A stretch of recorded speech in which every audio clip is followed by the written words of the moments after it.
बेटा आज के लेक्चर में हमने फर्स्ट ईयर फिजिक्स के चैप्टर नंबर 2 की एग्जाम्पल नंबर 2.4 और 2.5 डिस्कस करनी है, और ये दोनों एग्जाम्पल स्केलर प्रोडक्ट से मुतालिक है। तो चाहिए चलते हैं इनके सोल्यूशन की तरफ। सबसे पहले हम देखते हैं एग्जाम्पल नंबर 2.4।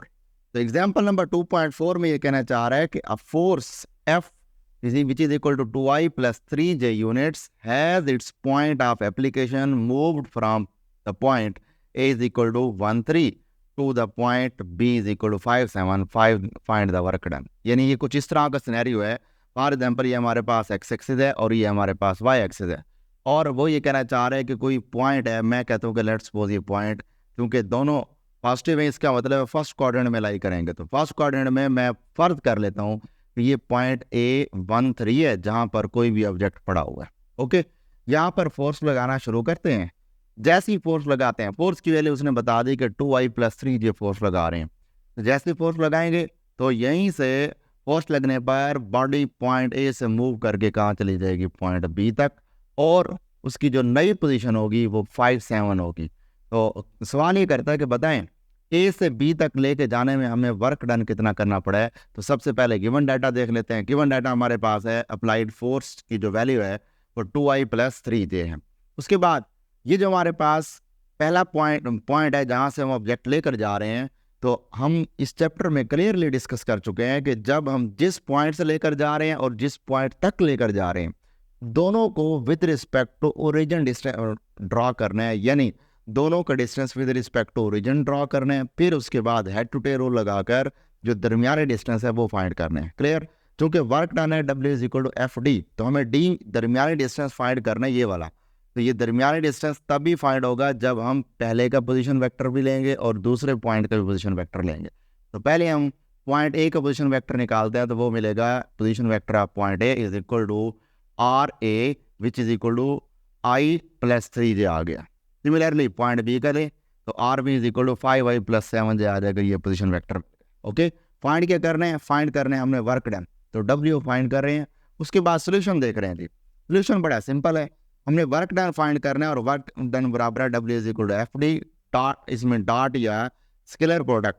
तो डॉट प्रोडक्ट में हम पीछे प्रूफ कर चुके हैं कि F और D को मल्टीप्लाई करना है, तो F को और D के X कंपोनेंट प्लस F और D के Y कंपोनेंट प्लस F और D के Z कंपोनेंट्स को आपस में मल्टीप्लाई करेंगे। ओके, अब इन कंपोनेंट्स को मल्टीप्लाई करने से पहले हमें D की वैल्यू निकालनी है। तो D की वैल्यू निकालने के लिए ज़रा इस डायग्राम की तरफ फोकस करें। तो डायग्राम में नज़र आ रहा है कि ये हमारा पहला वेक्टर है और ये हमारे पास सेकंड वेक्टर है, क्योंकि सेकंड वेक्टर का टेल पहले वेक्टर के हेड से ज्वाइन कर रहे हैं, और ये हमारा रिजल्टेंट वेक्टर है।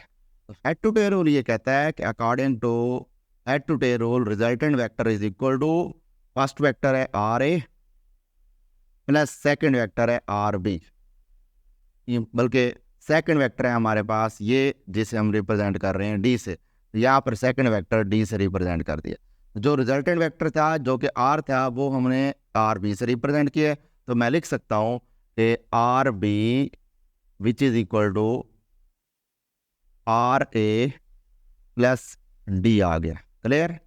अब हमें सिर्फ D फाइंड करना है, तो D फाइंड करने के लिए D को एक तरफ ले जाएं, बाकी पैरामीटर दूसरी तरफ। तो यहाँ से हमें मिलेगा RB माइनस RA। तो D फाइंड करने के लिए पोजीशन वेक्टर B में से पोजीशन वेक्टर A को माइनस करना है। तो 5 - 1 ये हमारे पास आ जाएगा 4i। सिमिलरली ये 7 - 3 ये आ जाएगा हमारे पास 4j आ जाएगा। तो हमें D की वैल्यू चाहिए थी और D की वैल्यू मिल गई 4i प्लस 4j। तो अब D और F को हमने करना है मल्टीप्लाई, F का X कंपोनेंट और D का X कंपोनेंट। तो 2 × 4 करेंगे, यहाँ से हमें मिलेगा 2 × 4 प्लस F का Y कंपोनेंट और यहाँ से D का भी Y कंपोनेंट। तो 4 - 3 - 4 करेंगे तो ये हमारे पास आंसर मिलेगा 2 × 4 8 प्लस 4 × 3 12, जवाब मिलेगा 20।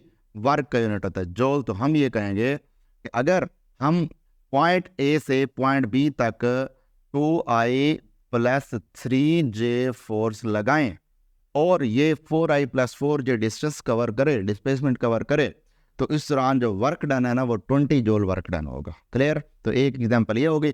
दूसरी एग्जांपल की तरफ मूव कर रहे हैं और दूसरी एग्जांपल है हमारे पास एग्जांपल नंबर 2.5, और ये एग्जाम्पल बड़ी अहम एग्जाम्पल है। अगर आप नोट करें तो अब तक मुख्तलिफ बोर्ड्स में 9 दफ़ा ये MCQ आ चुकी है, और इस साल भी मुल्तान बोर्ड, सरगोदा बोर्ड और बावलपुर बोर्ड में ये न्यूमेरिकल आया हुआ है। ओके, तो इस न्यूमेरिकल में सबसे पहले देखते हैं कि गिवन डाटा क्या है।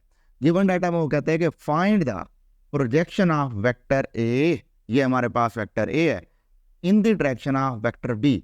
इसके लिए पहले हम कहते हैं कि फॉर एग्जांपल ये वेक्टर ए है जिसकी वैल्यू मेंशन की हुई है, और वो है हमारे पास 2i माइनस 8j प्लस के, और वेक्टर बी भी मेंशन किया हुआ है 3i माइनस 4j माइनस 12 के। सवाल ये करता है कि हम इसके अंदर प्रोजेक्शन फाइंड कर रहे हैं वेक्टर ए का प्रोजेक्शन। तो वेक्टर ए से यहाँ से परपेंडिकुलर लाइन ड्रॉ कर रहे हैं, तो वेक्टर ए का प्रोजेक्शन बी की सिमत में, यानी वो आपसे ये कह रहे हैं कि ए एक्स फाइंड करके दें। ओके, गिवन डाटा की तरफ पहले मूव कर रहे हैं। गिवन डाटा है वेक्टर ए मेंशन है जो कि 2i माइनस 8j प्लस के है, vector B 3i minus 4j plus 12 के है।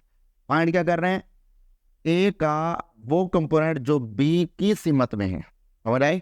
तो इसके अंदर हमने projection of vector A on B यानी ए ऑफ एक्स का मतलब है हमने ए कॉस थीटा इसके अंदर फाइंड करना है। ओके, अब बड़ा सिंपल सोल्यूशन है। हमें पता है कि चूंकि ये न्यूमेरिकल है, एग्जांपल है ये स्केलर या डॉट प्रोडक्ट से मुतालिक, तो डॉट प्रोडक्ट का फार्मूला होता है A dot B is equal to A B cos theta.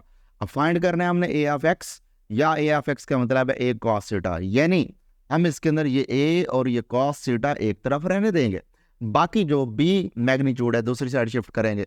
जैसे ही बी मैग्नीट्यूड दूसरी साइड यहाँ पर शिफ्ट करेंगे तो यहाँ से हमें मिलेगा A cos theta is equal to A dot B upon B.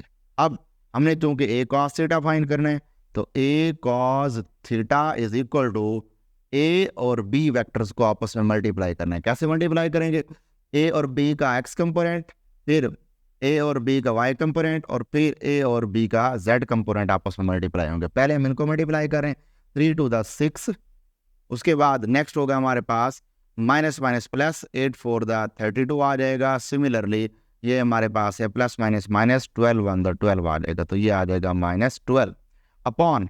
अब नेक्स्ट बी मैग्नीट्यूड लेनी है, तो बी की मैग्नीट्यूड ले रहे हैं, तो बी मैग्नीट्यूड बड़ी सिंपल मिलेगी हमें।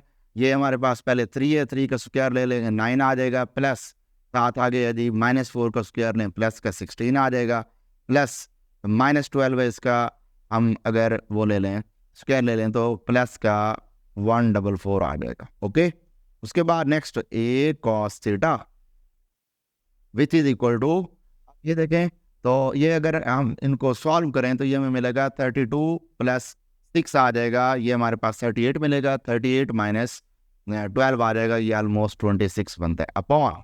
नेक्स्ट अगर हम इनको ऐड करें 144 प्लस 16 प्लस 9 तो ये मिलेगा 169, और अगर इसको मजीद सॉल्व करें तो ये मजीद सॉल्व करने से पता लगता है कि A cos theta which is equal to 26 upon 169 का स्क्वायर रूट मिलता है 13, तो डिवाइड करने से मिला ए कॉस थीटा, यानी projection of vector A along the direction of B किसके बराबर होगा, 2 के बराबर होगा। यही हमने फाइंड करके लेना। ओके, तो ये हमारे एग्जाम्पल नंबर 2.5 भी कंप्लीट हो गई। तो नेक्स्ट लेक्चर तक के लिए अल्लाह हाफिज़।